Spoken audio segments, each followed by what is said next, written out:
Shalom. Selamat hari Minggu Bapak Ibu yang terkasih dalam Tuhan Yesus. Kita bersyukur atas pimpinan, atas perlindungan, penyertaan Tuhan dalam kehidupan kita hari lepas hari. Kita bersyukur juga pagi ini kita ada di rumah Tuhan.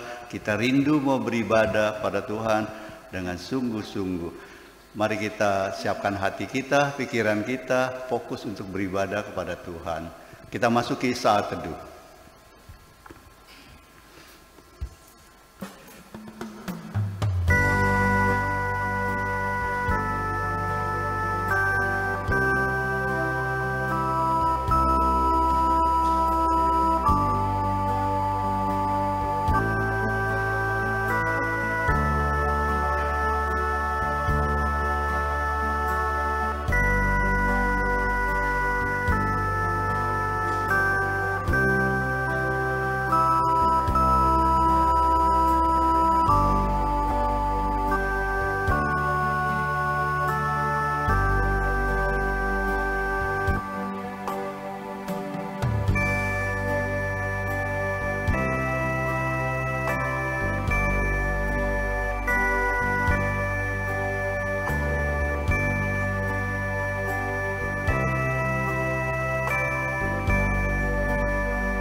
Pertolongan kita dalam ibadah pagi ini datang dari Tuhan yang menciptakan langit dan bumi dan yang memeliharanya senantiasa.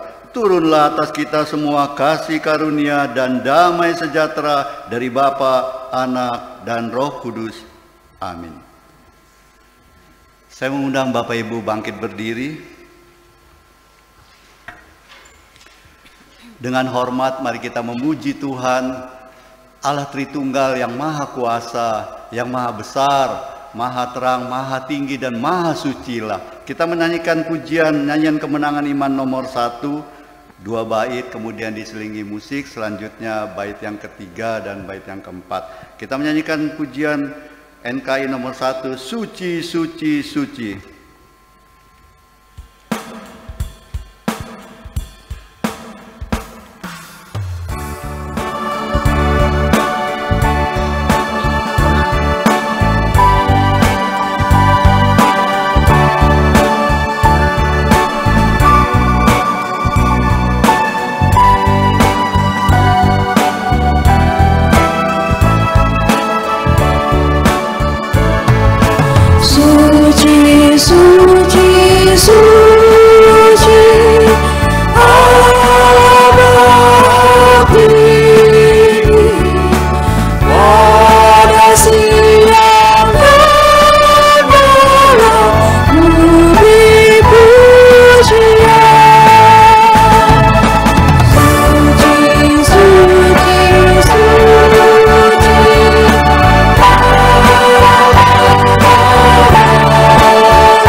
dalam doa. Tuhan Bapa kami yang ada di dalam surga, kami ucap syukur Tuhan untuk kebaikan-Mu, kasih setia-Mu, berkat-berkat-Mu, pimpinan-Mu, penyertaan dan perlindungan-Mu dalam kehidupan kami hari lepas hari seminggu yang lalu. Kami ucap syukur Tuhan, pagi ini kami boleh ada kesempatan untuk beribadah kepada-Mu. Namun sebelumnya kami mohon ampun Tuhan, Engkau sucikan kami, karena kami seringkali tidak berkenan di hadapan-Mu, seringkali hanya mengandalkan dan menuruti kedagingan kami. Kau sucikan kami Tuhan, sehingga kami boleh layak beribadah kepada-Mu. Terima kasih Tuhan untuk pengampunan-Mu. Tuhan, kami serahkan ibadah ini dalam pimpinan-Mu, berkati setiap anak-anak-Mu yang hadir di tempat ini. Engkau memberkati juga setiap anak-anak-Mu yang ambil bagian dalam pelayanan. Urapi hamba-Mu yang akan menyampaikan firman-Mu. Tuhan, berkati untuk semua sarana yang ada, situasi keamanan, Engkau pimpin semua boleh berjalan dengan baik. Tuhan, kami juga teringat masih ada saudara-saudara kami dalam perjalanan, Engkau pimpin, tibakan di tempat ini dengan selamat. Saudara-saudara kami yang berhalangan untuk datang beribadah, banyak masalah yang dihadapi, Tuhan tolong sembuhkan mereka yang sakit. Berikan jalan keluar untuk semua masalah yang dihadapi. Terima kasih Tuhan, kiranya mereka bisa kembali beribadah bersama-sama untuk kesempatan yang akan datang. Terima kasih Tuhan, berkati ibadah-Mu di tempat ini, semua gereja-Mu di tempat ini, khususnya GSRI di seluruh Indonesia, Lingliang di seluruh dunia. Tuhan pimpin dan berkati, hingga nama-Mu saja dipermuliakan. Terima kasih Bapa. Kami berdoa dan mengucap syukur di dalam nama Tuhan Yesus Kristus, Juru Selamat kami yang hidup. Haleluya. Amin. Dipersilakan duduk. Ayat pembimbing kita dari Kolose 3 ayat 12. Karena itu sebagai orang-orang pilihan Allah yang dikuduskan dan dikasihinya, kenakanlah belas kasihan, kemurahan, kerendahan hati, kelemah lembutan, dan kesabaran. Bapak Ibu yang terkasih dalam Tuhan Yesus, di dunia yang gelap penuh kesusahan, Tuhan Yesus mau kita terus bercahaya, terus bersinar menurut kehendak-Nya, sehingga sinar Kristus dapat terlihat melalui kehidupan kita. Kita naikkan pujian dari nyanyian Kemenangan Iman 241, kita nyanyikan 2 bait, lalu musik, dan dilanjutkan bait selanjutnya. Kita nyanyikan nyanyian Kemenangan Iman 241, Yesus mau kami bercahaya.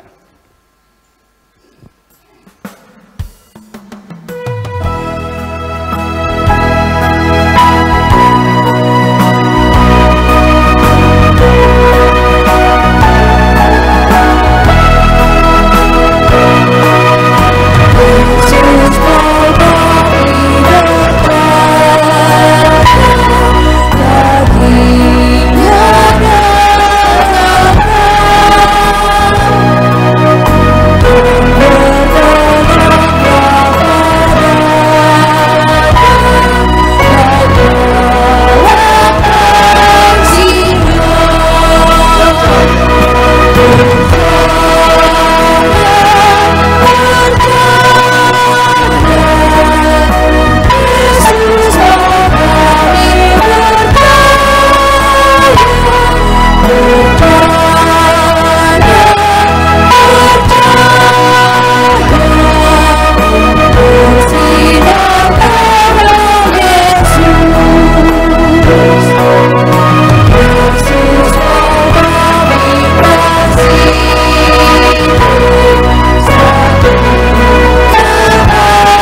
Kita akan memasuki pemberitaan firman Tuhan. Mari kita menyiapkan hati kita, pikiran kita. Kiranya Roh Kudus memperbarui hati kita, mengubah hidup kita, sehingga kita menjadi seperti yang Dia ingini. Kita sambut firman Tuhan, kita nyanyikan pujian seperti yang Kau ingini.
Bapa kami yang di surga, pujian ini mengingatkan kami bahwa sungguh hanya oleh karena kasih karunia Tuhan, kami orang-orang yang sepatutnya dimurkai oleh Tuhan, beroleh keselamatan melalui pengorbanan Tuhan di atas kayu salib, mencurahkan darah, tumpah sampai habis.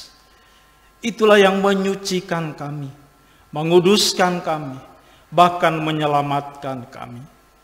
Sudah semestinya Tuhan sebagai orang-orang yang telah diselamatkan, kami hidup menurut rencana dan kehendak Tuhan.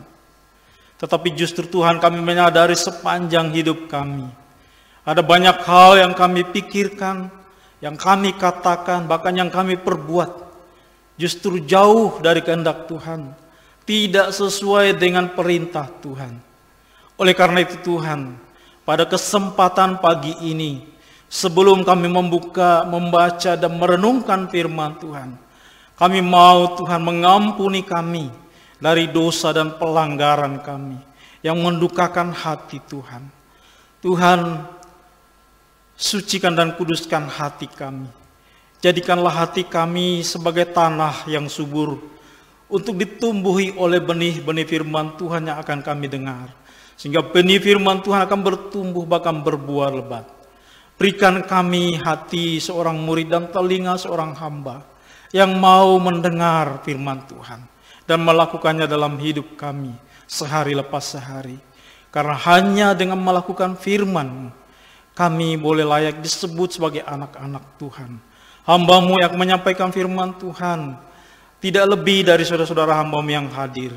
Oleh karena itu Tuhan, sembunyikan hamba-Mu di belakang salib-Mu, supaya hamba-Mu berkata-kata dari hikmat Tuhan saja, bukan hikmat dan pengertian hamba-Mu sendiri. Sehingga firman yang kami renungkan boleh menjadi bagian hidup kami. Berfirmanlah ya Tuhan, karena kami siap mendengar. Di dalam nama Tuhan kami Yesus Kristus, Juru Selamat kami yang hidup, kami sambut firman Tuhan. Amin. Shalom, selamat pagi Bapak Ibu Saudara. Apa kabar? Puji Tuhan.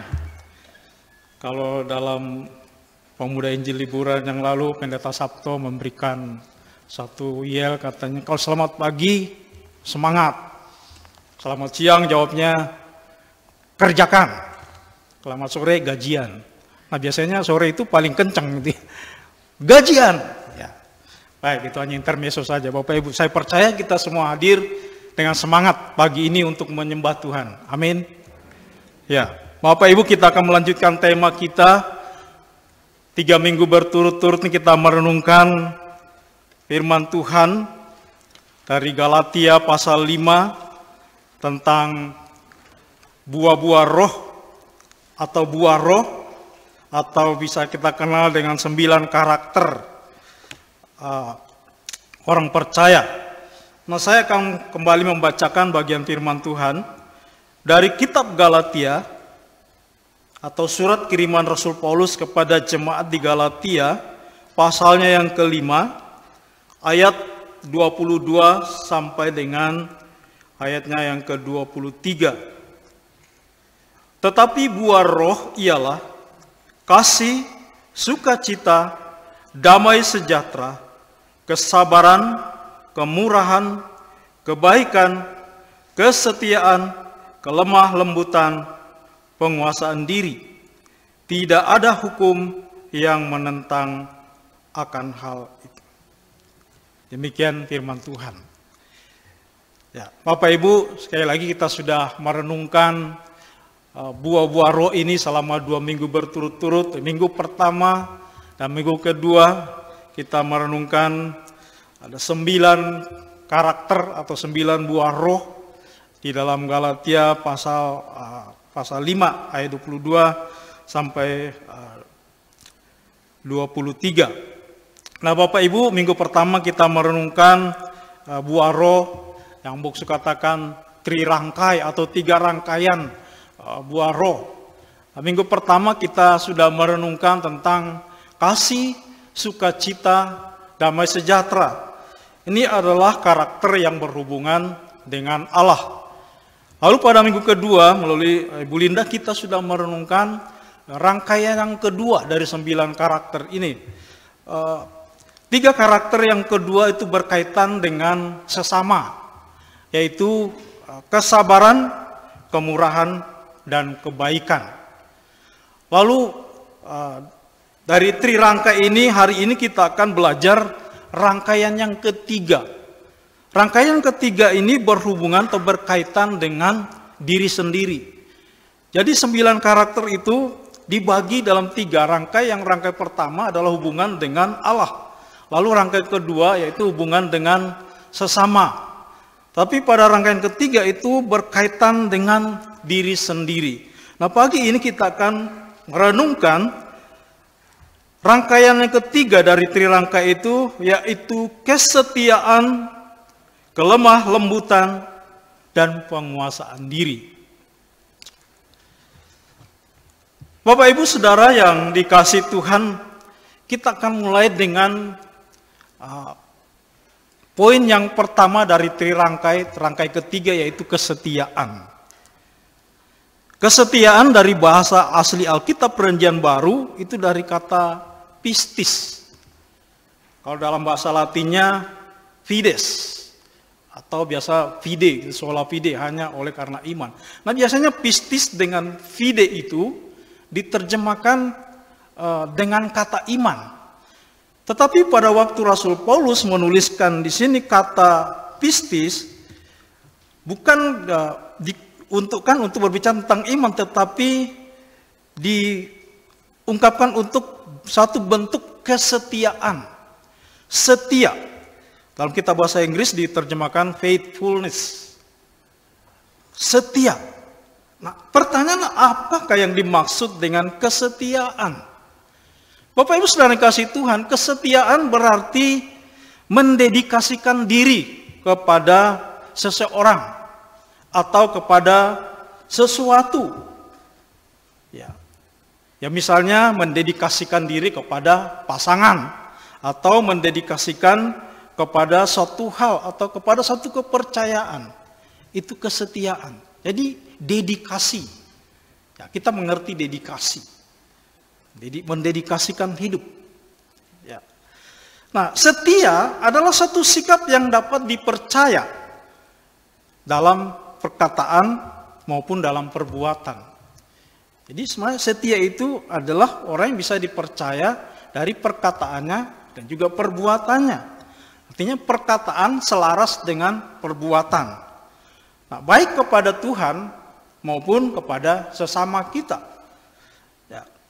Nah, karena itu Bapak Ibu Saudara, kalau seseorang dipenuhi atau dipimpin oleh Roh Kudus, dalam hidupnya akan ada kesetiaan.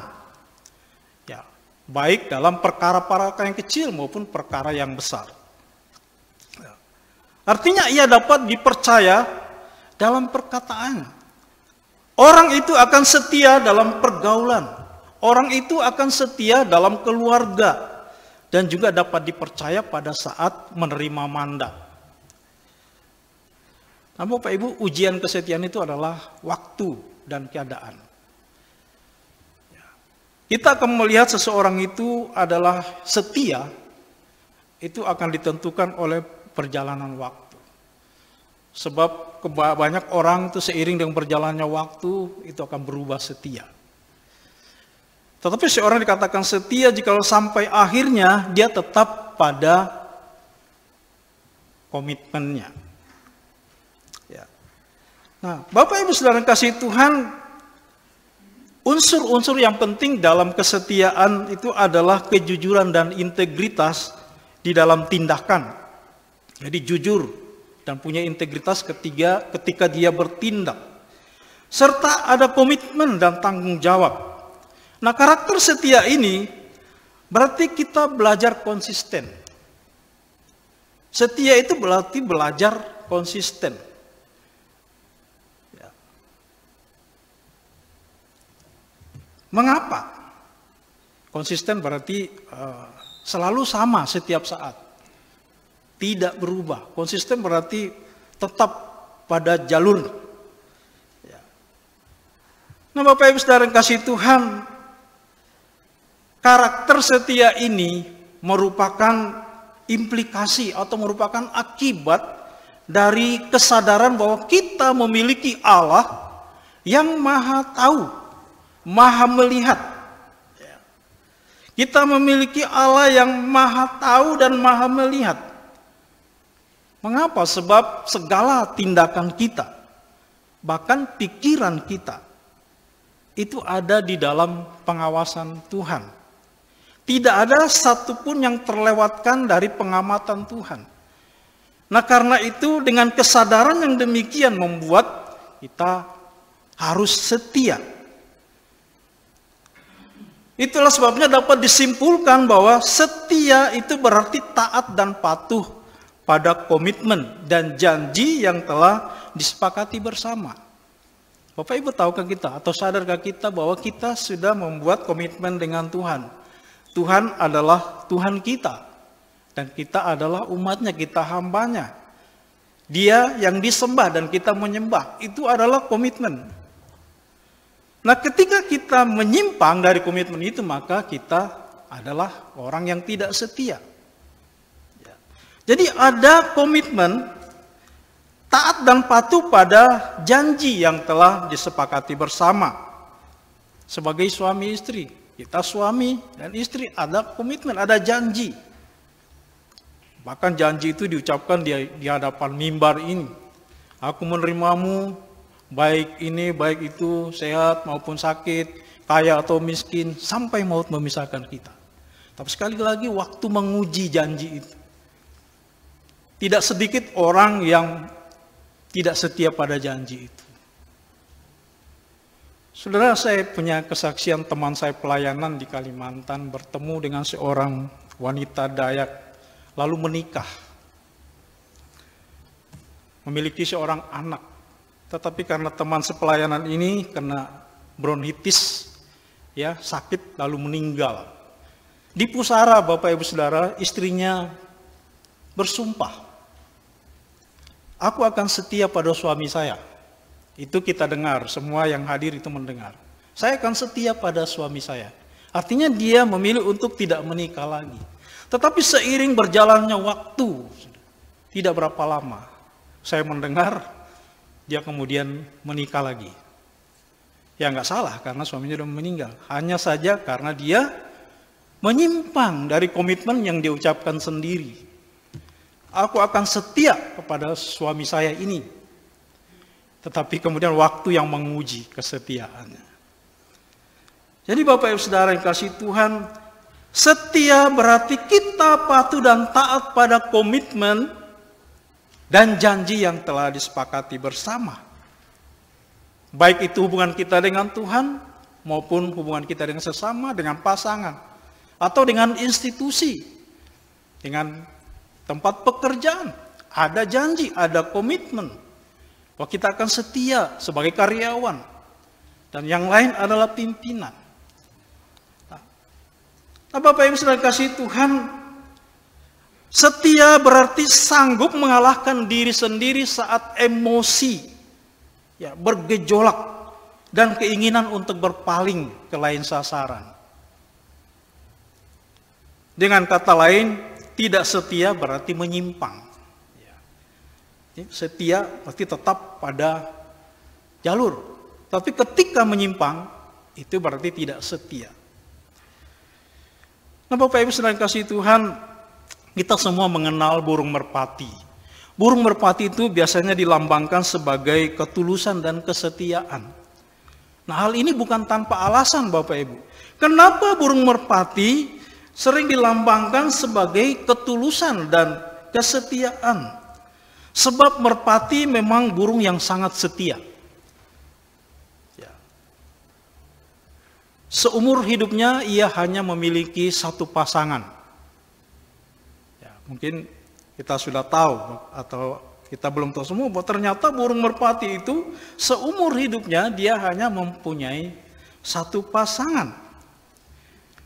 Bahkan dalam beberapa kasus orang memelihara merpati, jika pasangan merpati itu mati, maka merpati yang ditinggalkan pasangannya itu akan lari dari kandangnya. Dan beberapa waktu kemudian sang merpati pun akan mati juga. Orang bertanya, mengapa?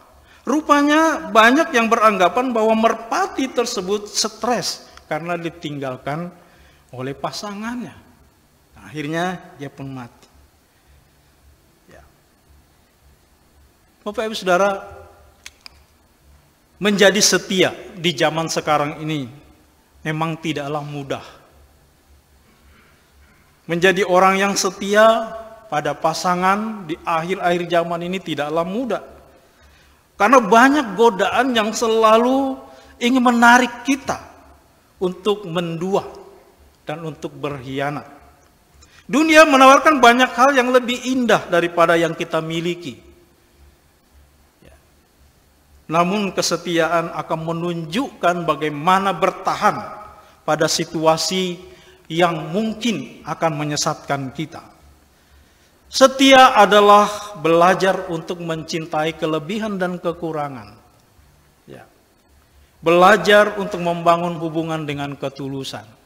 Jadi setia itu belum jadi, artinya masih dalam proses. Terus belajar setia. Mencintai kelebihan dan kekurangan suami, istri. Belajar mencintai kekurangan dan kelebihan orang lain. Dan terus belajar untuk membangun hubungan dengan motivasi yang tulus. Ya. Karena itu Bapak Ibu Saudara, mari belajar hidup setia dalam semua ikatan relasi kita. Agar supaya apa? Agar nama Tuhan dipermuliakan. Yang kedua dari karakter, tri-karakter atau tri-rangkaian. Yang ketiga yang berkaitan dengan diri sendiri yaitu kelemah lembutan. Bapak Ibu Saudara kasih Tuhan, kata kelemah lembutan dari bahasa Perjanjian Baru Alkitab atau bahasa Yunani dari kata praus yang diterjemahkan dalam bahasa Inggris meek. Nah, kata ini biasanya digunakan untuk binatang liar yang sudah dijinakkan. Biasanya kalau menjinakkan kuda liar gitu ya. Jadi kata praus, kelemah lembutan itu biasanya dipakai untuk kondisi yang demikian. Binatang yang liar tadinya dibuat menjadi jinak. Atau bisa juga digunakan untuk obat penenang. Ya, biasanya untuk pasien-pasien yang tidak bisa tenang dikasih obat. Ya, dokter tahu. Atau suara yang lembut. Atau bisa digambarkan seperti angin sepoi-sepoi. Bukan, saudara, kalau kita kena angin sepoi-sepoi itu bikin ngantuk. Aman ya. Ya, lemah lembut. Nah, kelemah lembutan adalah sikap hati. Ya, sikap hati di mana ia menyerahkan seluruh masalahnya ke bawah pengawasan Tuhan atau di bawah kontrol Tuhan. Sehingga ia mampu bersikap lembut. Kelemah lembutan adalah bentuk kerendahan hati. Makanya orang yang lembut hatinya, ia tidak akan merasa bahwa dirinya harus mempertahankan diri agar dihormati. Ya, artinya orang lemah lembut itu tidak gila hormat. Itu mungkin kesimpulannya. Tidak marah saat diremehkan atau direndahkan. Nah, orang yang lemah lembut itu biasanya akan bereaksi benar ketika ia diremehkan, ketika ia direndahkan. Ia tidak akan menjadi orang yang reaktif. Tetapi sebaliknya ia akan menghargai dan menghormati orang lain. Meskipun orang itu sudah meremehkan, meskipun orang itu sudah merendahkan dia. Ya, dia tetap menghargai, bahkan menghormati. Nah, Bapak Ibu Saudara, di dalam Alkitab ada dua tokoh yang dikenal sebagai pribadi yang lemah lembut. Yang pertama adalah Musa, dan yang kedua adalah tentu saja Tuhan Yesus. Mengapa Musa dikatakan seorang pribadi yang lemah lembut? Nah, Bapak Ibu Saudara, Musa tidak pernah melawan orang Israel yang bersungut-sungut kepadanya ketika memulai perjalanan keluar dari Mesir menuju tanah Kanaan. Berulang-ulang bangsa Israel bersungut-sungut kepada Musa, memprotes Musa, mengapa engkau membawa kami, mengapa? Reaksi Musa sebagai seorang yang lemah lembut, tidak pernah marah, tidak pernah melawan orang Israel. Tetapi justru ia menyerahkan semua persoalan itu kepada Tuhan. Ketika umat Israel bersungut-sungut, Musa datang kepada Tuhan. Ini umatmu bersungut-sungut. Ini umatmu sedang begini. Musa bahkan rela namanya dihapuskan dari kitab kehidupan. Demi Tuhan mau mengampuni orang Israel. Dia datang kepada Tuhan. Lebih baik nama saya, bahkan nama keturunan saya dihapus dari kitab kehidupan. Daripada engkau memurkai umatmu. Ini adalah sikap seorang pribadi yang lemah lembut. Rela mengorbankan kepentingan pribadinya. Tuhan Yesus tidak pernah marah ketika dicaci. Alkitab mencatat ketika ia dianiaya, ketika ia difitnah, diperlakukan tidak selayaknya. Tuhan Yesus tidak pernah marah. Ia justru memberikan pengampunan. Dan yang paling dikatakan di atas kayu salib, ampunilah mereka sebab mereka tidak tahu apa yang mereka perbuat. Ini adalah sikap dari pribadi yang lemah lembut, Bapak Ibu Saudara. Kelemah lembutan ini bukanlah indikasi kelemahan. Jadi lemah lembut itu bukan mengindikasikan bahwa kita itu lemah. Tidak. Kelemah lembutan justru merupakan kemampuan untuk menguasai energi, menguasai kekuatan. Maka orang yang berkarakter lemah lembut akan mampu mengampuni kesalahan, mampu memperbaiki kekeliruan, dan bahkan menguasai jiwanya sendiri dengan sangat baik. Jadi itu orang yang lemah lembut. Bapak Ibu Saudara, seorang filsuf Aristoteles, ya kita semua kenal ini. Dia mendefinisikan kelemah lembutan itu sebagai suatu sikap antara kemarahan yang berlebihan dan ketidakmarahan yang berlebihan pula. Artinya yaitu sikap seorang yang marah hanya pada saat yang tepat dan tidak pernah marah pada saat yang tidak tepat. Apa artinya Bapak Ibu Saudara? Berkarakter lemah lembut bukanlah orang yang tidak pernah marah, melainkan marah pada waktu yang tepat. Tidak asal mengumbar amarah, sedikit-sedikit marah, sedikit-sedikit marah, sedikit-sedikit ngamuk. Tapi orang yang lemah lembut tahu timingnya marah, kapan harus marah dan kapan tidak. Bukan berarti tidak marah. Musa pernah marah, membanting 2 loh batu. Yesus marah, mengusir orang-orang di bait suci yang menjadikan rumah Allah menjadi tempat perdagangan. Nah, orang yang berkarakter lemah lembut memiliki timing yang tepat untuk marah. Nah, Bapak Ibu, marah dengan anak-anak juga harus ada timingnya. Jangan marah di depan banyak orang. Ya, artinya kita nggak tahu tempat. Pokoknya marah-marah aja. Tetapi orang yang lemah lembut itu tahu, oh ini waktunya marah dan waktunya tidak boleh marah. Meskipun ini di dalam membara, tetapi tahu tepat waktunya untuk marah atau tidak.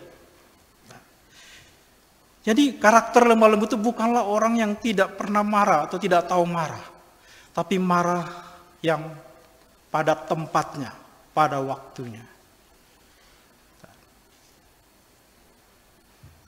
Karakter yang ketiga dari trirangkai buah roh adalah penguasaan diri.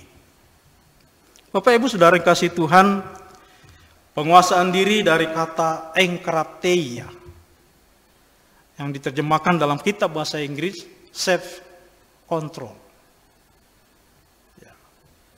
Apa artinya? Kata ini berarti mempunyai kuasa atas atau kepemilikan atas kelakuan sendiri.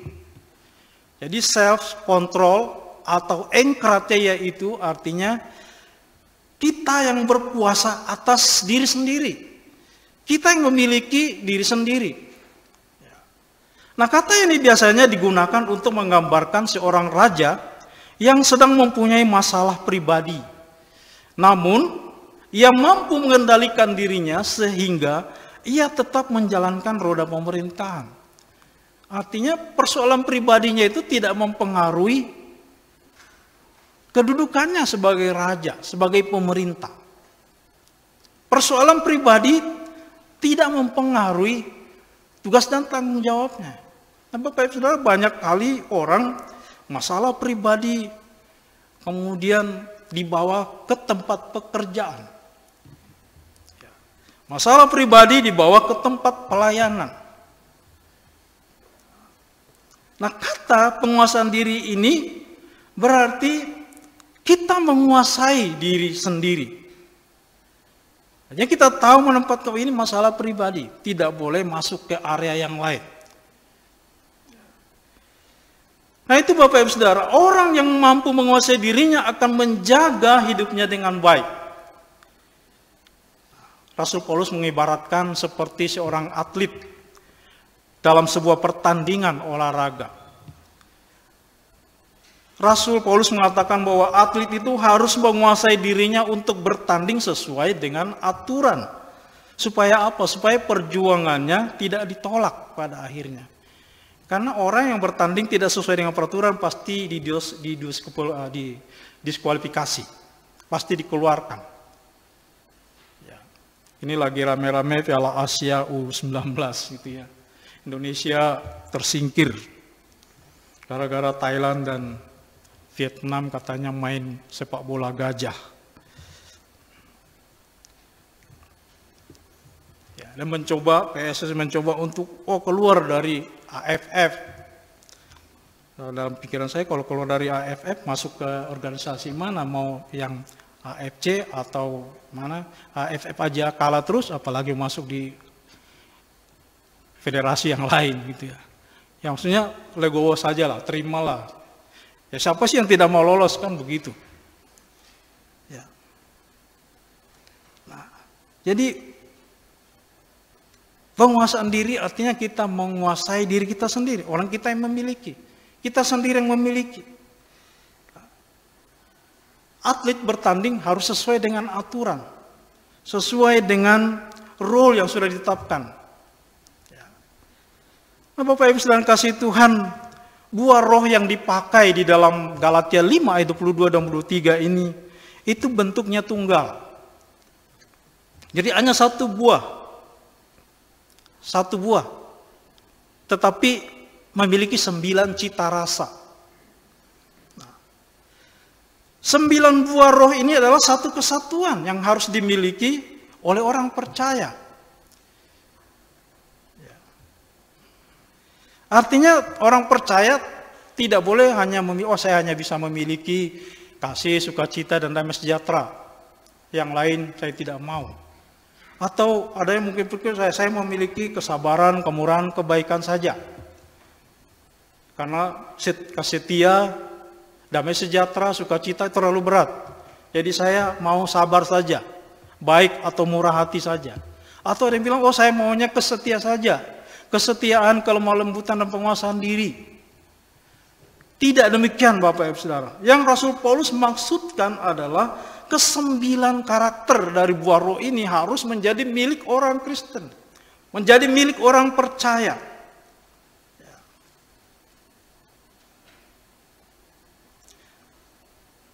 Jadi itu bentuknya tunggal. Satu kesatuan.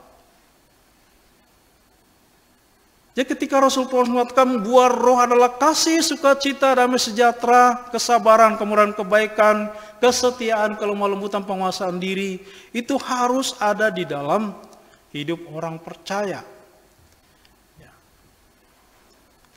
Roh Kudus menghasilkan buahnya dalam diri orang percaya secara keseluruhan. Jadi tidak ada yang namanya musim buah kasih. Jadi hari ini kita kasih saja. Lalu kemudian musim buah sukacita. Kemudian lalu ada musim buah damai sejahtera. Tidak begitu Bapak Saudara. Tidaklah demikian. Tetapi buah roh itu menjadi terjadi dalam hidup orang percaya itu secara keseluruhan, satu paket. Ya. Terjadi secara bersamaan. Karena dia itu bentuknya tunggal. Satu buah tetapi 9 cita rasa. Nah, Roh Kudus memberikan buah roh ini untuk apa? Untuk menyelaraskan kehidupan orang percaya dengan Kristus. Di dalam diri Yesus Kristus ya ada kasih, sukacita, damai sejahtera, sabar, murah hati, baik, setia, lemah lembut, dan penguasaan diri. Kalau kita membaca seluruh keberadaan kehidupan Yesus sejak atau selama ada di dalam dunia, semua karakter itu ada. Dimulai dengan kasih, karena kasihnya. Karena itu Roh Kudus yang dikaruniakan kepada orang percaya itu menghasilkan buah supaya hidup kita selaras dengan kehidupan Kristus. 9 cita rasa yang diberikan kepada kita dalam buah roh itu memiliki relasi yang erat dengan kehidupan orang percaya. Baik ketika kita berhubungan dengan Tuhan, berhubungan dengan sesama, dan berhubungan dengan diri sendiri. 9 cita rasa itu harus ada secara bersamaan. Satu paket. Bapak Ibu saudara kasih Tuhan, melalui buah roh inilah orang percaya dapat menjadi saksi dan dapat menjadi berkat bagi orang lain. Dan melalui buah roh inilah nama Tuhan akan dipermuliakan dalam kehidupan orang percaya. Bapak Ibu saudara, tidak mudah, sekali lagi. Tidak mudah untuk mewujud nyatakan 9 karakter buah roh dalam hidup kita. Karena itu akan berbenturan dengan keinginan daging kita. Sebelum Rasul Paulus berbicara tentang buah roh, dia sudah mendaftarkan, Boksu sudah mengatakan ada 15 yang dituliskan. Tetapi ada kata dan sebagainya dan seterusnya. 15 perbuatan daging itu. Nah, betapa kuatnya keinginan daging itu sehingga Rasul Paulus mengatakan haruslah ada buah roh. 9 buah roh itu untuk apa? Untuk bisa melawan keinginan daging itu. Ya. Dikatakan bahwa perbuatan daging misalnya percabulan, kecemaran, hawa nafsu, penyembahan berhala, sihir, perseteruan, perselisihan, iri hati, amarah, kepentingan diri sendiri, percideraan, roh pemecah, kedengkian dan seterusnya haruslah dilawan dengan buah roh itu. Perbuatan daging yang saya sebutkan itu harus dilawan dengan kasih, dengan sukacita, damai sejahtera, sabar, murah hati, setia, lemah lembut, dan penguasaan diri. Sekali lagi tidak mudah, saudara. Tidak mudah untuk mewujudkan buah-buah Roh Kudus itu dalam kehidupan kita sehari-hari. Karena Rasul Paulus sendiri sekali lagi menyatakan bahwa ada 2 kekuatan dalam diri kita yang selalu tarik-menarik. Setiap saat, setiap waktu. Saling tarik-menarik, yaitu keinginan daging dan keinginan roh. Tetapi firman Tuhan katakan, hiduplah oleh roh. Hiduplah dipimpin oleh roh. Ya, dipimpin roh berarti mewujud nyatakan 9 buah roh itu. Kita tidak usah berpikir hidup dipenuhi Roh Kudus itu harus menjadi orang yang pasti berbahasa lain, berbahasa aneh sendiri. Bukan itu. Tetapi yang sederhana adalah ketika kita dipimpin dan dipenuhi Roh Kudus, maka yang terwujud dari hidup kita itu adalah 9 buah roh itu, 9 karakter itu.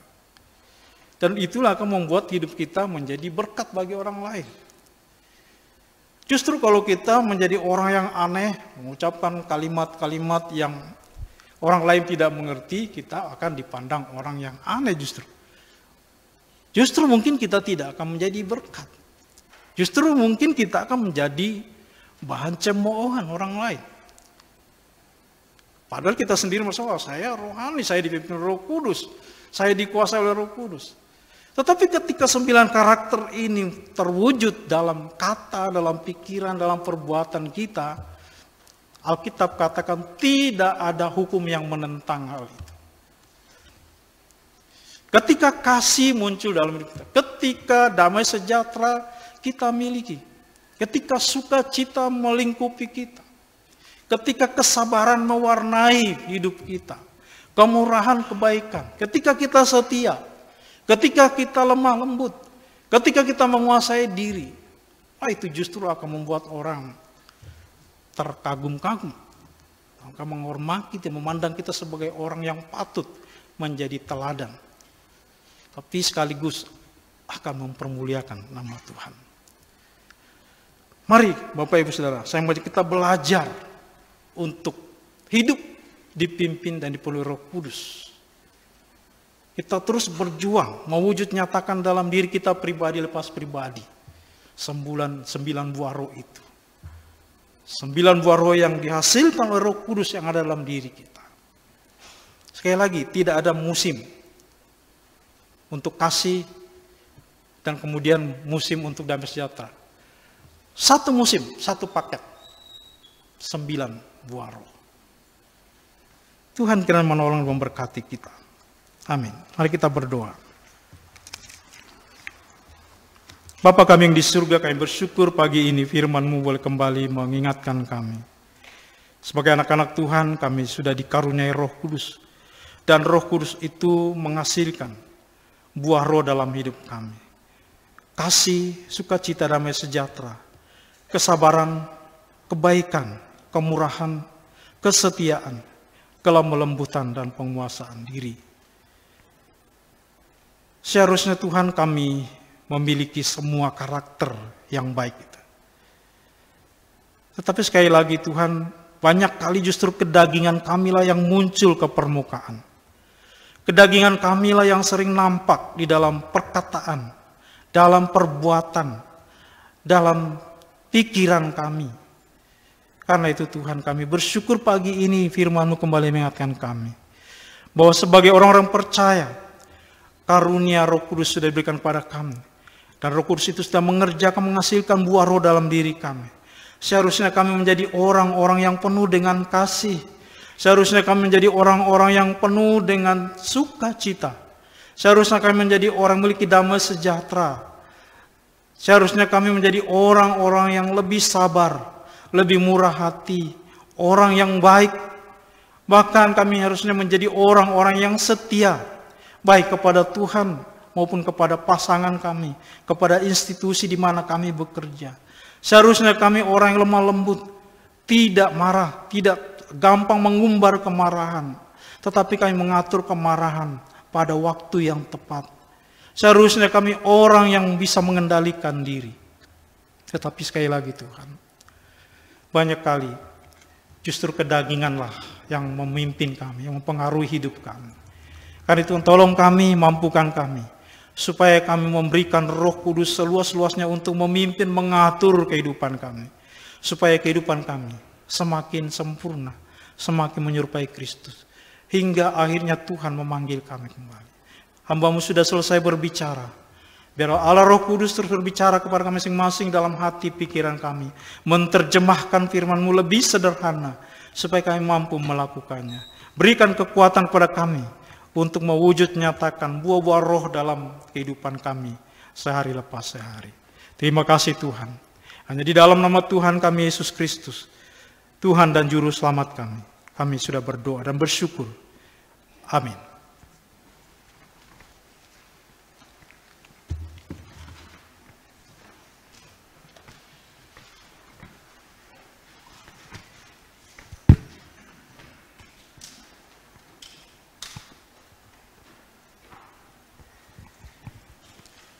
Selamat pagi, saudara yang kasih dalam Tuhan Yesus.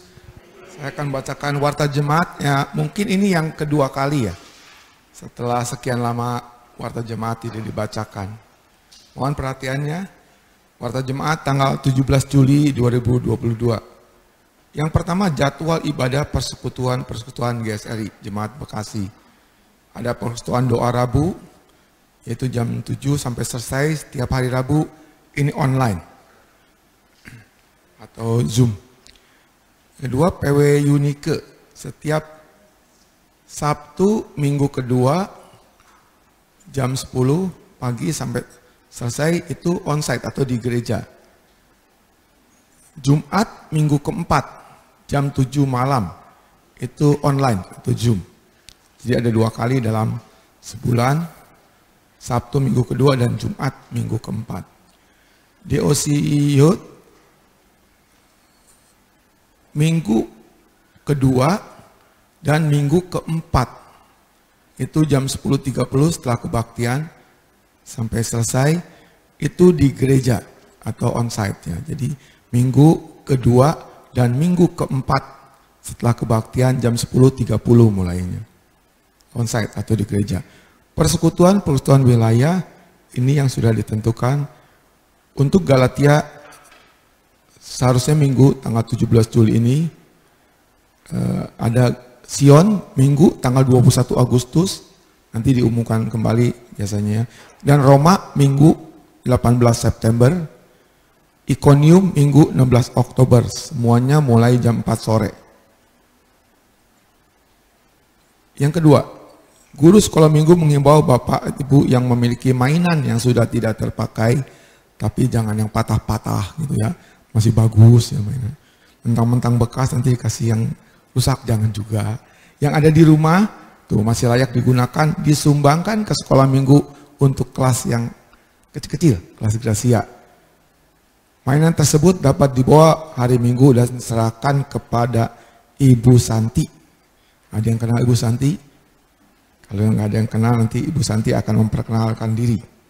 Yang ketiga, ibadah wilayah Galatia seperti disebutkan tadi tanggal 17 hari ini yang seharusnya jam 4 sore diadakan di rumah Bapak Denri atau Ibu Hartini, sementara ditunda dulu atau ditiadakan karena ada sesuatu hal dan nanti akan diberitakan waktunya lebih lanjut. Demikian. Jadi hari ini wilayah Galatia nggak ada dulu, mesti jam 4 sore ya. Seterusnya warta keuangan. Persembahan yang diterima pada ibadah minggu tanggal 10 Juli yang lalu untuk ibadah umum 3.631.000, persepuluhan 750.000, sekolah minggu 183.000, Gloria tunas remaja dan remaja 260.000. Yang terakhir, jemaat yang berulang tahun antara tanggal 17 sampai 23 Juli nanti.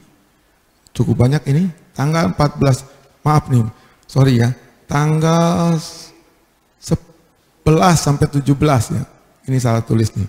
Yang ulang tahun antara tanggal 11 sampai 17 Juli, artinya yang sudah lewat sampai hari ini. 14 Juli, Saudari Agnes ada hadir, boleh berdiri, wah di atas. Ulang tahun. Saudara Yudita P. Yudita P. Oh Agnes, ini jadi satu. Oh, sorry, maaf Agnes Yudita ya. Iya. Tanggal 16 Juli, Diaken Yuli Supeni. Kok bisa ya? Silakan. Kok bisa deket-deketan? Ibu Yuliana, ini yang ada yang salah, bukan Mangentang ya Bu ya. Bu Yuliana nggak ada ya. Dan Bapak Galang Mangentang hadir? Tidak hadir. Tanggal 17 Juli, yaitu hari ini ya. Saudari atau Ibu Witi, silakan berdiri. Dan Saudara Julianto, hadir? Enggak hadir. Ya demikian, kami seluruh jemaat tentunya mengucapkan selamat ulang tahun. Tuhan Yesus memberkati. Demikian warta jemaat, Tuhan memberkati.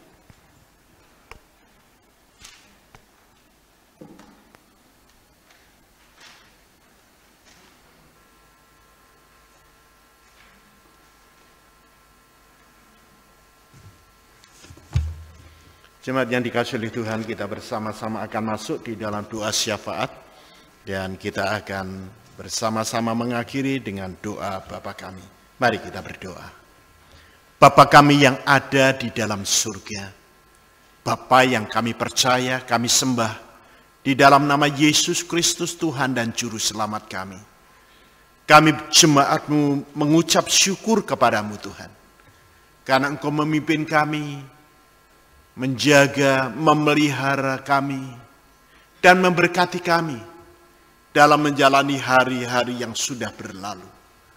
Sehingga pagi ini kami boleh ada sebagaimana kami ada. Kami boleh ada di rumah-Mu untuk beribadah, untuk menyembah kepada Tuhan, untuk melayani Tuhan.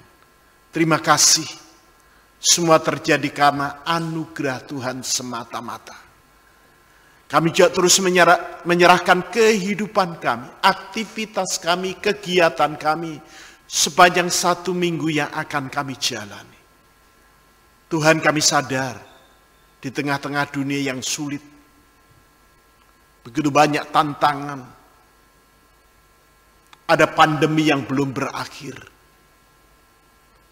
Kami tidak mampu berjalan sendiri. Kami tidak sanggup berjalan sendiri dan kami membutuhkan Tuhan. Sertai kami Tuhan. Tolong kami. Pimpin kami. Di dalam pekerjaan atau karir kami, Engkau akan tolong berkati. Dalam usaha atau bisnis kami, apapun yang kami lakukan, kerjakan. Biarlah Engkau menolong dan memberkati. Supaya bersama dengan Tuhan kami boleh menjalani hari-hari dengan baik. Kami boleh meraih prestasi yang baik. Kami boleh meraih hasil yang baik. Kami bisa memenuhi kebutuhan hidup kami. Kami bisa merancang hari esok lebih baik lagi bersama dengan Tuhan. Dan kami bisa turut ambil bagian dalam karya Tuhan. Untuk meluaskan pekerjaan Tuhan melalui gereja-Mu, GSI Jemaat Bekasi di tempat ini.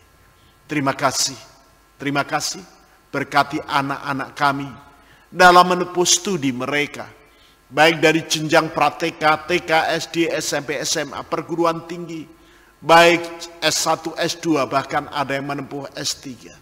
Engkau akan tolong Tuhan. Biarlah mereka Tuhan berikan semangat untuk berjuang, mencapai prestasi yang baik demi masa depan mereka. Karena kami tahu tantangan mereka tidak mudah. Mereka berada di tengah-tengah kompetisi yang begitu luar biasa. Dan di tengah-tengah kemajuan ini, biar Engkau akan tolong mereka mampu beradaptasi, sehingga mereka bisa meraih kehidupan yang baik. Tapi kami terus berdoa bila di tengah-tengah perjuangan mereka untuk mencapai ilmu, untuk meraih kemajuan dan keberhasilan, mereka tetap percaya kepada Tuhan. Mereka tetap beriman kepada Tuhan. Dan mereka tetap taat dan setia untuk beribadah, menyembah dan melayani Tuhan. Karena kami sadar Tuhan, apalah artinya keberhasilan kalau mereka tidak setia kepada Tuhan. Tuhan, kami terus berdoa, tolong pergumulan jemaat Tuhan yang sakit, Engkau akan jamah dan sembuhkan. Yang di dalam pergumulan masalah ekonomi, kebutuhan hari ke hari, kebutuhan hidup, Engkau juga memberkati dengan cara-Mu yang ajaib. Anak-anak muda yang berkumpul dengan pasangan hidup, Engkau juga bertemu dengan pasangan yang sesuai dengan kehendak dan rencana-Mu. Pergumulan masalah karir dan masa depan anak-anak muda-Mu, Engkau memberkati. Bapa, kami juga berdoa untuk bangsa dan negara ini. Karena kami sadar kehidupan kami juga sangat dipengaruhi oleh situasi kondisi bangsa ini. Walaupun kami sadar hidup kami bergantung sepenuhnya kepada Tuhan. Namun situasi kondisi bangsa ini mempengaruhi kehidupan kami. Itu sebabnya kami mohon, tolong Engkau berkati.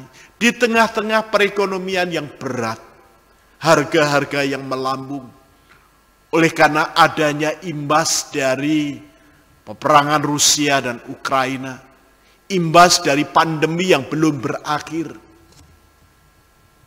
Namun Kau akan tolong supaya bangsa ini tetap bisa bertahan, kami penduduk Indonesia bisa beradaptasi terhadap kenaikan-kenaikan itu.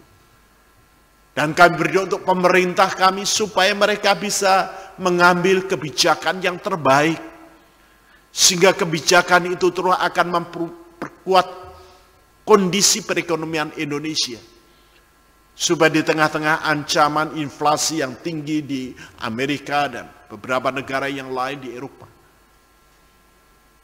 Indonesia tetap bisa bertahan.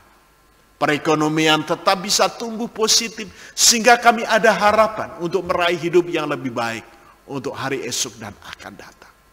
Terima kasih Bapak. Berdoa untuk pemerintah dalam mengendalikan pandemi.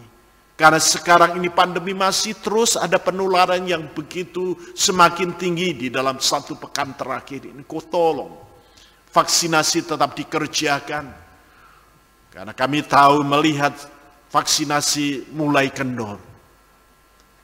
Biar Engkau akan tolong supaya bangsa ini dan dunia boleh keluar dari pandemi. Supaya kehidupan akan menjadi lebih baik. Berdoa untuk agenda politik tahun 2024. Kami tahu Tuhan, ini pun juga berimbas memanasnya situasi. Tetapi Engkau akan tolong supaya itu semua dapat dikendalikan. Kami berdoa supaya di dalam agenda politik ini, politik identitas, bisa diredam, bisa ditekan. Supaya kehidupan bangsa ini tidak terpecah. Kami tetap bersatu walaupun ada kompetisi.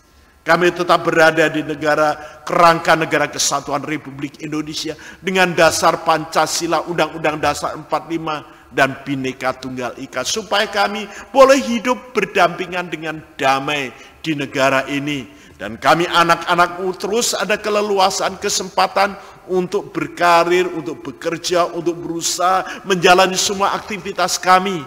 Bahkan juga boleh beribadah menyembah Tuhan dengan bebas dan leluasa seperti sekarang ini. Terima kasih Bapak. Kami juga menyerahkan persembahan kami.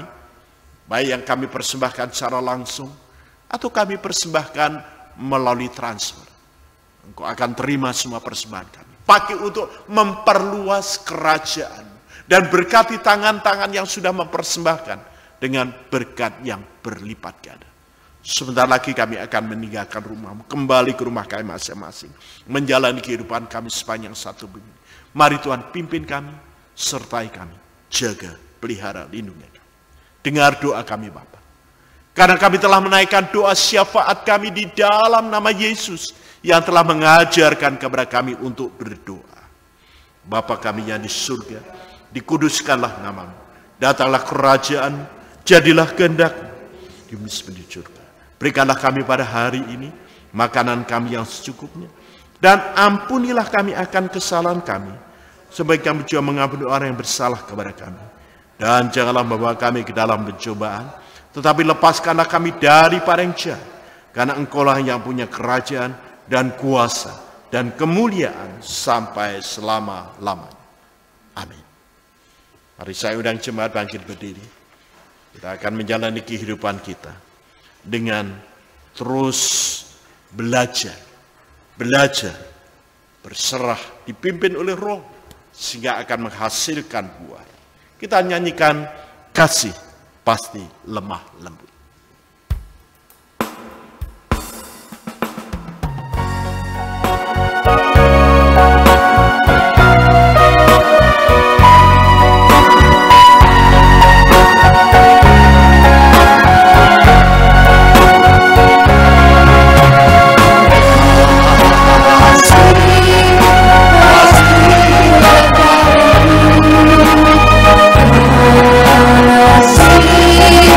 Pasti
biarlah pujian ini mengingatkan kepada kita bahwa setiap hari ada hal yang harus kita kerjakan bersama, yaitu menghasilkan buah roh dengan 9 cita rasa. Dan salah satunya adalah kasih. Sekarang kita akan berikan hormat kemuliaan bagi Bapa, Anak, dan Roh Kudus dengan doksologi.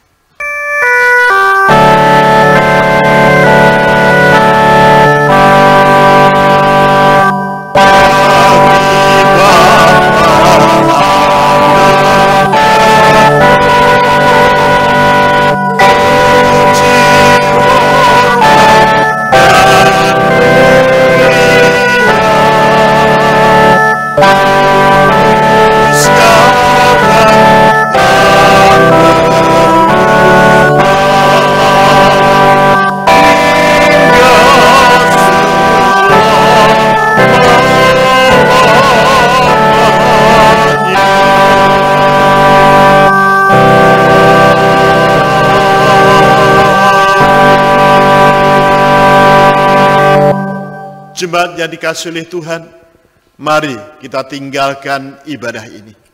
Kembali menjalani kehidupan kita sepanjang 1 minggu ini. Dengan tetap mengandalkan Tuhan.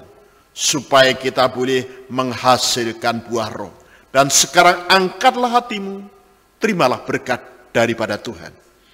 Kiranya kasih karunia dan damai sejahtera Tuhan Yesus Kristus dan kasih Bapa yang ada di dalam surga, serta kekuatan penghiburan pertolongan dalam persekutuan dengan Roh Kudus, kiranya turun, tinggal, menyertai kamu sekalian, mulai dari sekarang ini sampai Maranatha, Tuhan Yesus datang kembali, bahkan sampai selama-lamanya. Amin.